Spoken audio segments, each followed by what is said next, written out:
So far, the practicals we've done, I mean, it's just good getting used to getting your hands on the gear, and I think just basic tissue handling, seeing how things come together is, an important part of what we're doing, and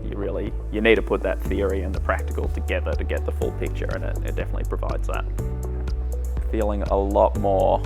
understanding in terms of my terminology and sort of knowing what I'm doing behind the actual procedures. The confidence to go back and actually do a procedure solo, I think is something that I can bring home with me. Yeah, I think so far it's the sort of thing that I've shadowed but never been